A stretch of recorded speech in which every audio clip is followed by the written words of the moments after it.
Friday morning பிரேக்ஃபாஸ்ட்டுக்கு ரொம்ப சிம்பிளாக ஏதாவது ரெடி பண்ணலாம்னு சொல்லிட்டு வீட்டில் ராகி சேமியா இருந்தது.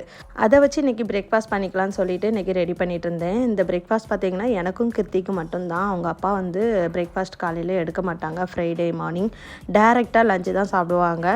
காலையில் பிரேக்ஃபாஸ்ட் பண்ணிகிட்டு இருக்கும்போதே என் ஹஸ்பண்ட் வந்து மீன் வாங்கிட்டு வந்துட்டாங்க. இன்றைக்கி மீன் குழம்பு வந்து கொஞ்சம் வித்தியாசமாக பண்ணலான்னு சொல்லிட்டு எல்லாத்தையும் வதக்கி அரைச்சி பண்ணலான்னு சொல்லி அதுக்கு தான் வதக்கி ரெடி பண்ணிகிட்டு இருந்தேன். அந்த கேப்பில் வந்து பார்த்திங்கன்னா ராகி சேமியாலாம் நல்லா வெந்துடுச்சு. அப்படியே சேமியா மேலே துருவின தேங்காவும் நாட்டு சர்க்கரையும் போட்டு சாப்பிட்டா ரொம்ப சூப்பராக இருக்கும். அப்புறம் வாங்கிட்டு வந்த மீனெல்லாம் நல்லா க்ளீன் பண்ணிவிட்டு ஃபிஷ் ஃப்ரைக்கு ஃபிஷ் குழம்புக்குன்னு எடுத்து வச்சாச்சு. இப்போலாம் எங்கள் வீட்டில் ஃபிஷ் ஃப்ரை பண்ணால் தான் அதிகமாக மீன் வந்து காலியாகுது.